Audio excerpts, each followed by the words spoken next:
What's up guys, it's Mike with Shallow Reefing, coming back at you with another video, and today I thought I'd kind of throw some pictures together and talk about my reef tank journey, where I started and where I'm at now. So this is going to be back when I had my 29 gallon tank, my 28 gallon JBJ cube, and then all the way up to my 80 gallon before I moved into this house and started my YouTube channel. So you guys will get to see where I came from and where I ended up. So without further ado, let's get into this picture reel, and there might be one video of my 80 gallon tank. Alright, so this is my 29 gallon that I had back in 2014, the summer of 2014. Got all these fishing corals, had some clownfish in there, my fire dart fish. You can kind of see how it's just going through all these little corals that I had. Those Bam Bams, I still have them to this day. Kenya tree, obviously not got a Kenya tree anymore, but really liked pulsing zinnia, those radioactive dragon eyes, and oh yeah, blue anthelia. I put that in the tank. I had no idea where I could mount corals, what to do. I had really no idea about super glue gel at the time, so I just had all these frags that I got from before Clarksville Reef and Reptile was around. It was called Bam Aquatics, from this dude's house, and I would just go there and get all these like little corals, and I just kind of shoved them into the rocks wherever I could, and didn't have any idea about par or anything. So you can kind of see a wider shot of the tank. You can see my bicolor blending Bob, RIP Bob. He ended up leaving me when I broke down the 80 gallon. He got stuck in a rock and went to the next guy's house, and I could never get him. It's really sad. Flick, old school fire dart fish. I love fire dart fish. They do great in smaller tanks, but not so much the giant tank like I have right now. But Flick and them all benefited from a glass lid on top of my 29 gallon, which was awesome. I had an Orbit Marine LED light for it, and that thing did not push out hardly any par. It was super weak. I really should have, kind of thought about it a little bit more, done more research, but yeah, man, just going back looking at this and where I am now, just night and day different. Excuse the horrible pictures. This was back in 2014, a decade ago almost. Phones did not have the same, cameras as they do now. I think this was like on an iPhone 7, maybe? Yeah, it was a long time ago. So, all these corals, I just want to catch the growth of it, and unfortunately, some of the pictures didn't back up all the way. So this is the full shot of the tank and all of its glory. You can kind of see there's like a wall hammer right there. Had no idea about wall hammers or anything like that. Just kind of put it up nice and high because I liked it, and always stayed closed, and I think eventually it passed away. Not sure why it passed away, probably because I didn't know what I was doing, so I didn't even know where my parameters were at. Yeah, as you can see, I have a SPS like on the bottom, so didn't know anything about par. Now we get to the point where we're getting to my baby, where it took off. So I got this 28 or 29 gallon JBJ tank from a guy who was breaking down his 90 gallon, and this JBJ was just awesome. I grew to love it. Everything in it was doing awesome. That's a frog spawn. I still got the frog spawn to this day. Still got those, eagle eye zoas and everything to this day. It's just awesome. That's where it really took off. And the next clip's going to be a video of me freaking out when I go to buy my 80 gallon tank from a guy for the first time. I mean, it looks even better in person than it did in your pictures. Mm-hmm. And that thing is the size of a basketball, at least. It's a big toadstool. What is that, Daxie? Yeah, I know. Sorry, puppy's in the picture too. Isn't this so cool? My pulsing zinnia is like a weed in my tank. Really? Yeah. See, it's funny because all of this right here used to be pulsing zinnia. The green star pops just took it over. Just took it over. But that's insane. And those are just basic palathella right there. Crumpets, But you can see all the names back in there. I know, there's so many. Names everywhere. I mean, if you know, I mean, you know, rose-gold tip anemones are generally, you know, 50, 60 bucks. Yeah, I mean, I mean, for a good one, you're spending 60 bucks. For like a small one, you're like 40 bucks. You got some really big ones in here with some chlorophyll.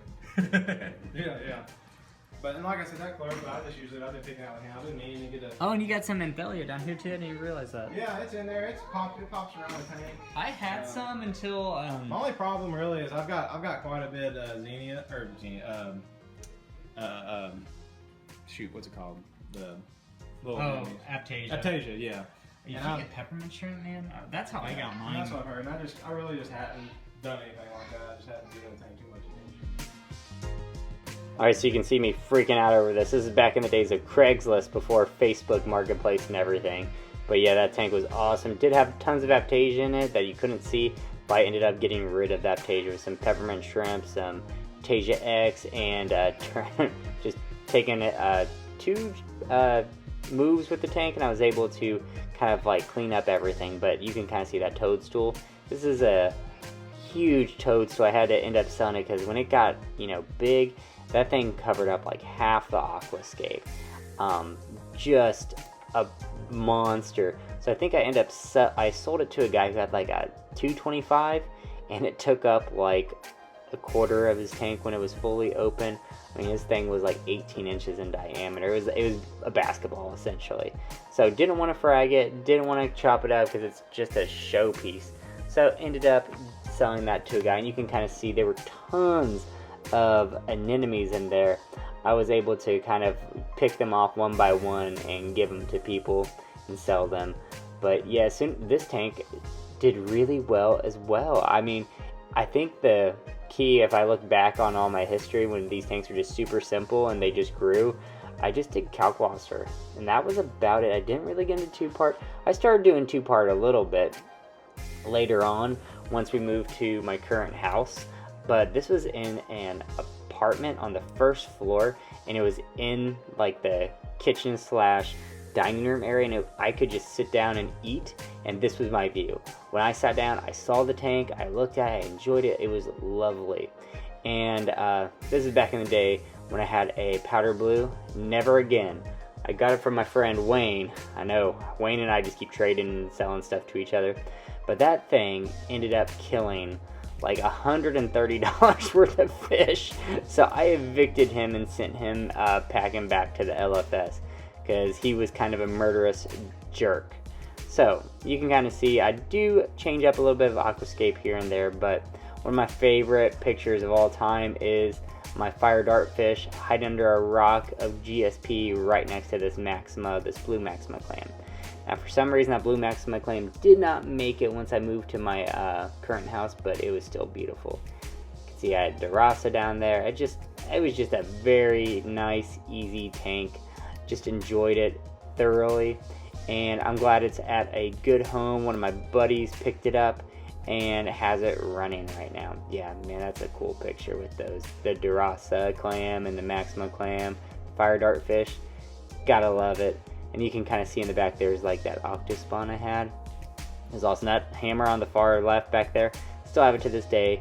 That frog spawn, still have it to this day. It grew like gangbusters in the 80 gallon and in the JBJ. Still not doing as much as I thought it would do in the 200 gallon. So I don't know, maybe it's like too much light and flow, and maybe, I don't know, I had way less light. You can see these are cheap Chinese LED lights that are hanging over this tank and had a canopy on it. This is a bunch of Zoas that are on an eShop's frag cave that my wife got me.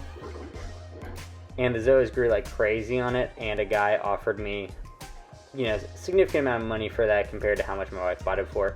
So I sold it, and my wife was super upset. She's like, I invested in your hobby, and you sell what I bought you? Honey, I made double.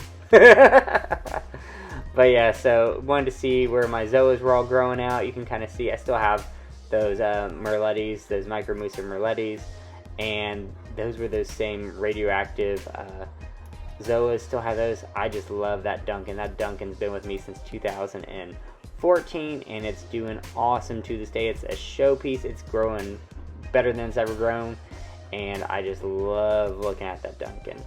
And then that is a mummy eye chalice, and you can kind of see that little nub right there is my Dragon Soul Fabia. That nub, top right, Dragon Soul Fabia. Back in 2016, now it's like a softball that's just kind of grown everywhere. Some fish pictures, had a wrasse, and we saw in one of my videos that the wrasse kind of jumped out.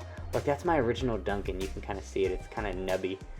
But yeah, here is it. Here's the tank when we moved it to our current house back in 2017. This was when it was, before I had my YouTube channel. Just some pictures of like chalices, A-cans. Again, 2017 phones did not have that good of quality, so pardon the poor pictures. That was Bernardapor or Alveopor. It just didn't do well in my tank.